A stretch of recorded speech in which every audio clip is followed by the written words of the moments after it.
ಜಾತಿಗಳನ್ನು ರಕ್ಷಿಸಲು ಸನ್ಯಾಸಿಗಳ ಹೋರಾಟ.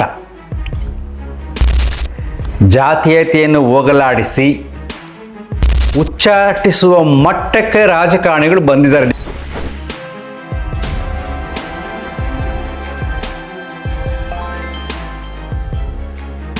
ನಮಸ್ಕಾರ ಸ್ನೇಹಿತರೆ, ಈ ದಿನದ ವಿಶೇಷ ಸಂಚಿಕೆ ಜಾತಿಗಳನ್ನು ರಕ್ಷಿಸಲು ಸನ್ಯಾಸಿಗಳ ಹೋರಾಟ. ಆಕ್ಚುಲಿ ಸನ್ಯಾಸಿ ಧರ್ಮದಲ್ಲಿ ಎಲ್ಲ ಸನ್ಯಾಸಿಗಳು ಸೇರಿ ಜಾತೀಯತೆಯನ್ನು ಹೋಗಲಾಡಿಸಿ ಎಲ್ಲರೂ ಸಹಬಾಳ್ವೆಯಿಂದ ಮಾನವ ಜಾತಿ ಒಂದೇ ಅನ್ನತಕ್ಕಂಥ ದೃಷ್ಟಿಕೋನದಲ್ಲಿ ಅವರು ಹೋರಾಟ ಮಾಡಬೇಕಾಗಿತ್ತು. ಈಗ ಜಾತಿ ಗಣತಿ ಪ್ರಾರಂಭವಾದಾಗ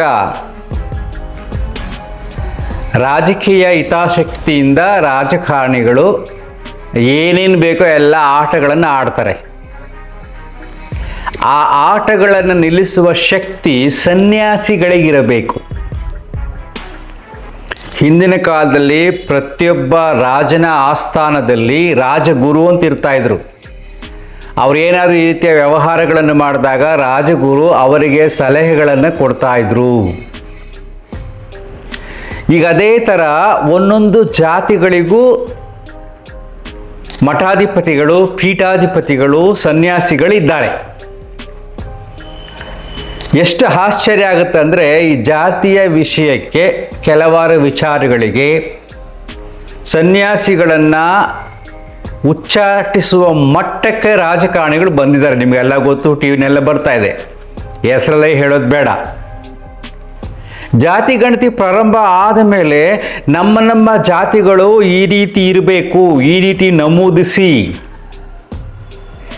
ನಮ್ಮ ಸಮುದಾಯಗಳನ್ನು ನಾವು ಕಾಪಾಡಿಕೊಳ್ಳಬೇಕು ಅಂತ ಸನ್ಯಾಸಿಗಳು ಹೋರಾಟ ಮಾಡ್ತಾ ಇದ್ದಾರೆ.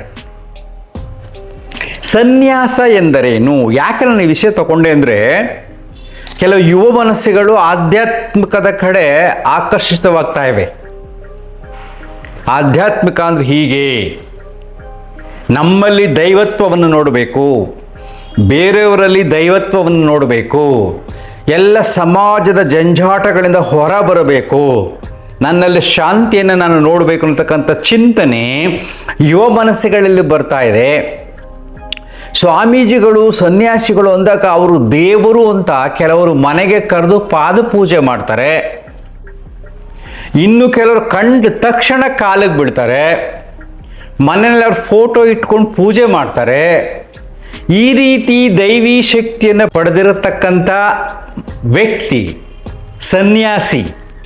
ಒನ್ವು ಸೆಂಟರ್ಡ್ ಅಂತ ಕರಿತೀವಿ. ಸನ್ಯಾಸಿ ಅಂದರೆ ಯಾರ ಮನಸ್ಸು ಒಳಗಡೆ ಇರುತ್ತೋ, ಭಗವಂತನಲ್ಲೇ ಚಿಂತನೆ ಮಾಡ್ತಾ ಇರುತ್ತೋ, ಎಲ್ಲರೂ ಭಗವಂತನನ್ನು ನೋಡ್ತಾ ಇರುತ್ತೋ ಅವನು ಸನ್ಯಾಸಿ. ಅವನು ಒಂದು ಯೂನಿಫಾರ್ಮಿಟಿ ಇದೆ. ತಲೆಯನ್ನು ಬೋಳಿಸಿರ್ತಾರೆ, ಕೆಲವರು ತಲೆಯನ್ನು ಜುಟ್ಟುಬಿಟ್ಟಿರ್ತಾರೆ. ಎಲ್ಲವನ್ನು ಮಾಡಿಕೊಳ್ಳತಕ್ಕಂಥದ್ದು ಒಂದು ಶ್ರದ್ಧೆಯಿಂದ ದೇಹದ ಮೋಹ ಹೋಗಕ್ಕೆ. ನಾನು ತಲೆಯನ್ನು ಕಟ್ ಮಾಡ್ಕೊಂಡು ಅಲಂಕಾರ ಮಾಡ್ಕೊಳ್ಳೋದಿಲ್ಲ, ತಲೆಯನ್ನು ಬೋಳಿಸ್ಬಿಡ್ತೀನಿ, ಬೇರೆ ಬೇರೆ ಅಲಂಕಾರ ಯುಕ್ತವಾದ ಬಣ್ಣದ ಬಟ್ಟೆಗಳನ್ನು ಧರಿಸುವುದಿಲ್ಲ, ನಾನು ಬಣ್ಣಕ್ಕೆ ದಾಸನಲ್ಲ ಅಂದ್ಬಿಟ್ಟು ಒಂದು ಬಣ್ಣ ಹಾಕ್ಕೊಂಡಿರ್ತಾರೆ. ಓಕೆ, ಅದು ಕಾವ್ಯ ಅಂತ ಇಟ್ಕೊಳ್ಳಿ. ಈಗ ಈ ಸನ್ಯಾಸಿಗಳು ಜಾತಿಯ ರಕ್ಷಣೆಗೆ ಹೋದಾಗ ಈ ಅದ್ಭುತವಾದ ಚಿಂತನೆ, ಆ ಭಗವಂತನ ಚಿಂತನೆ, ದೈವಿ ಚಿಂತನೆ ಎಲ್ಲಿದೆ? ನಮ್ಮ ಸಮುದಾಯವನ್ನು ಕಾಪಾಡ್ಕೋಬೇಕು, ನಮ್ಮ ಜಾತಿಯನ್ನು ಕಾಪಾಡ್ಕೋಬೇಕು. ಇಲ್ಲದವಾದರೆ ಆ ಜಾತಿಯವರೆಲ್ಲ ಸೇರಿಕೊಂಡು ಆ ಸ್ವಾಮೀಜಿನೇ ಉಚ್ಚಾಟನೆ ಮಾಡಿಬಿಡ್ತಾರೆ, ನೀವು ನಮ್ಮ ಜಾತಿಯ ರಕ್ಷಣೆಗೆ ಬಂದಿಲ್ಲ ಅಂತ. ಜಾತಿಯ ರಕ್ಷಣೆ ಸೀಮಿತವಾದ ಜ್ಞಾನ.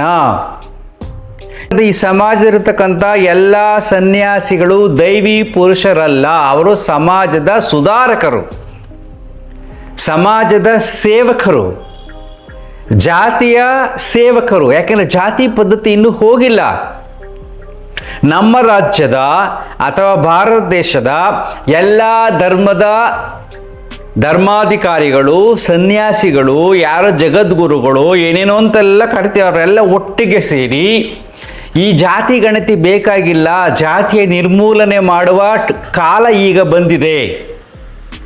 ಬಡವ ಶ್ರೀಮಂತ, ಬಡವನನ್ನು ಉದ್ಧಾರ ಮಾಡೋಕ್ಕೆ ರಾಜಕೀಯ ವ್ಯವಸ್ಥೆ ಇರಬೇಕು. ಈ ದಿಶೆಯಲ್ಲಿ ನಾವೆಲ್ಲರೂ ಯೋಚನೆ ಮಾಡೋಣ.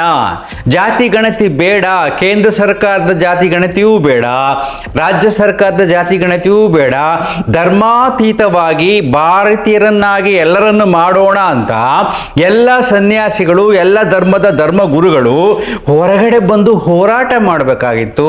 ಹೋರಾಟ ಅಂದರೆ ಎಲ್ಲರೂ ಉಪವಾಸ ಸತ್ಯಾಗ್ರಹ ಮಾಡಬೇಕಾಯಿತು ಭಗವಂತನ ಚಿಂತನೆಯಲ್ಲಿ. ಯೋಚನೆ ಮಾಡಿ, ಎಲ್ಲ ಧರ್ಮದವರು, ಒಂದು ಧರ್ಮ ಹಿಂದೂ ಧರ್ಮ ಒಂದೇ ಅಲ್ಲ, ಎಲ್ಲ ಧರ್ಮದವರು ಬಂದು ನಾವು ಭಾರತ ದೇಶದಲ್ಲಿ ಧರ್ಮಾತೀತವಾಗಿ ಬದುಕೋಣ. ಸೊ ಯಾವುದೇ ಜಾತಿ ಬೇಡ, ಎಲ್ಲ ಕಡು ಬಡವನನ್ನು ಮೇಲ್ ತರೋಣ.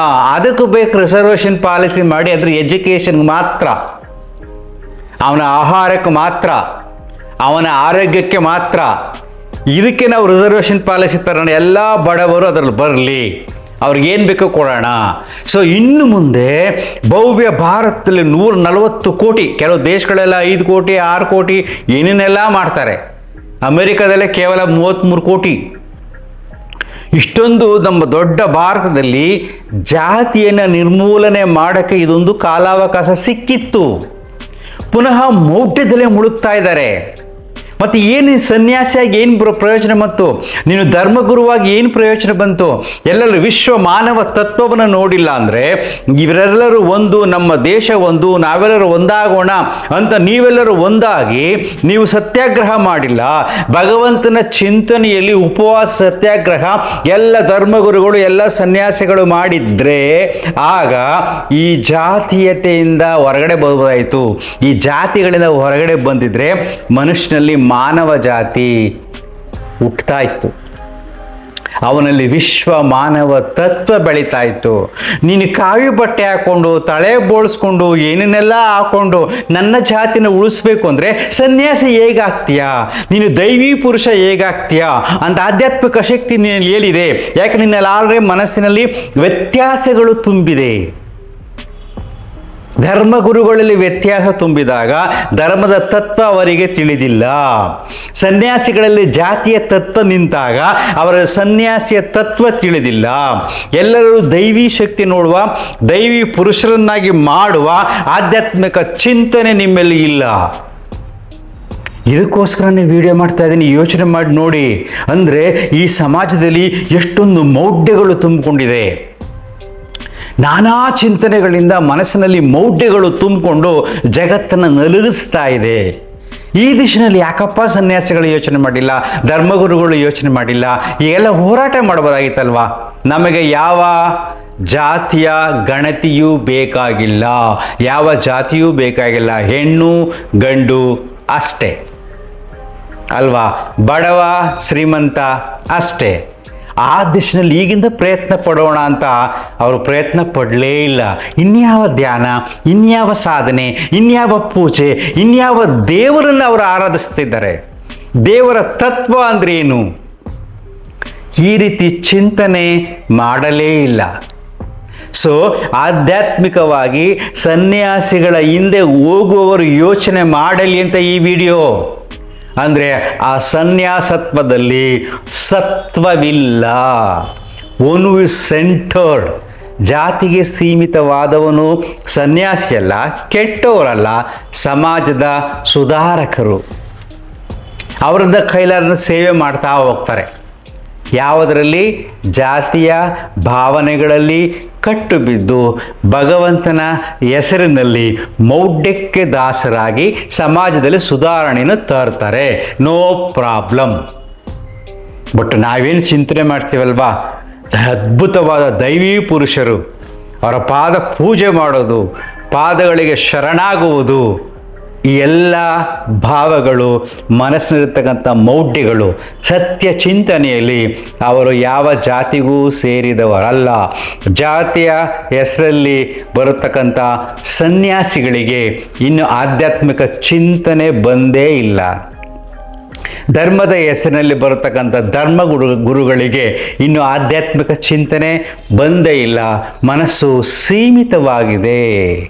ಈ ಸೀಮಿತವಾದ ಪರಿಧಿಯಿಂದ ಹೊರಗಡೆ ಬಂದು ವಿಶ್ವ ಮಾನವ ತತ್ವವನ್ನು ನೋಡಬೇಕು. ಆಗ ಮಾತ್ರ ಈ ಜಗತ್ತಿನಲ್ಲಿ ಶಾಂತಿ ನೆಲೆಸುತ್ತೆ ಅಲ್ವಾ? ಯೋಚನೆ ಮಾಡಿ. ಅಂತರ್ಮುಖಿ ಸದಾ ಸುಖಿ. Thank you.